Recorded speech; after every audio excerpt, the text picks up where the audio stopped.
Nature of roots find करिए।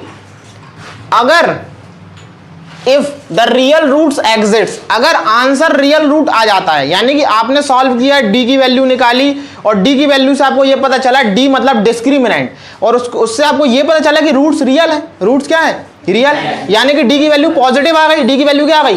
Positive. इसका मतलब रूट्स क्या है? रियल है। तो अगर रूट्स रियल हैं तो उनको फाइंड करिए। उनको क्या करिए भाई? आप फाइंड करिए। और फाइंड करेंगे अपन वही मेथड से। कौन सी मेथड से? Quadratic equation method. ऐसे दो नंबर जिनका मल्टीप्लाई करने पे, समझ रहे हो आप? उसी मेथड से उनको क्या करेंगे? फिर फाइंड करेंगे। लेकिन पहले चेक करना पड़ेगा कि रूट्स रियल है कि नहीं है।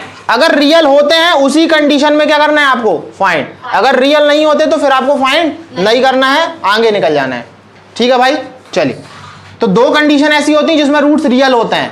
पहला, जब डी की वैल्यू 0 से बड़ी आ जाए, और दूसरा जब डी की वैल्यू 0 हो। तो दोनों कंडीशन में रूट्स को फाइंड करना पड़ेगा। सिर्फ एक ही कंडीशन में फाइंड नहीं करेंगे जिसमें डी की वैल्यू माइनस में आएगी। आ रही बात समझ में? पहला क्वेश्चन आपको दिया है 2x, तो बताइए 2a की वैल्यू, अब थ्योरी इसमें जाएगी। On comparing given quadratic equation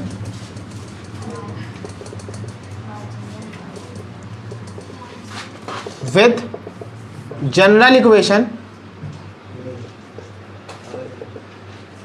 ax square plus bx plus c equal 0। भाई पेपर में आपको ऐसे यही थ्योरी लेके आनी। तो इससे कंपेयर करके आपको तो abc की वैल्यू पता है ना। a की वैल्यू कितनी है?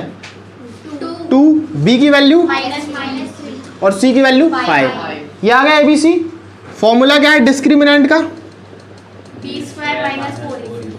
Discriminant d is equal to b square minus b की वैल्यू -3। बी की वैल्यू बताइए? -3 का स्क्वायर माइनस 4। ए की वैल्यू भाई 2, सी की वैल्यू 5। बी का स्क्वायर -3 का स्क्वायर -4, ए की वैल्यू 2 है और सी की वैल्यू 5 है। वैल्यू पुट कर दिए सबकी। 3 का स्क्वायर होता है 9, माइनस 4 का मल्टीप्लाई 2 से किया 8, और 8 5 जा 40। जब आप इसको माइनस करेंगे तो कितना आएगा? माइनस का 31। यहाँ पे मतलब 40 में से 9 गया तो 31 आएगा। और माइनस क्यों आएगा? क्योंकि 40 बड़ा है, उसके सामने माइनस है, तो हमेशा बड़े वाले के सामने जो साइन होता है वही आंसर में साइन आता है। तो डी की वैल्यू जो आ गई आपकी डिस्क्रिमिनेंट की, वो आ गई है -31। इसका मतलब जो डी की वैल्यू है वो 0 से छोटी है। डी की वैल्यू जो है वो 0 से छोटी है। इस कंडीशन में रूट्स क्या हो जाते हैं? No real root. इधर पे नहीं दिख रहा होगा तो ऊपर लिख लेते भाई। दिख रहा है?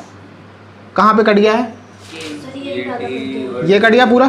तो यहाँ पे जो डी की वैल्यू है वो 0 से छोटी है। इस कंडीशन में नो रियल रूट्स।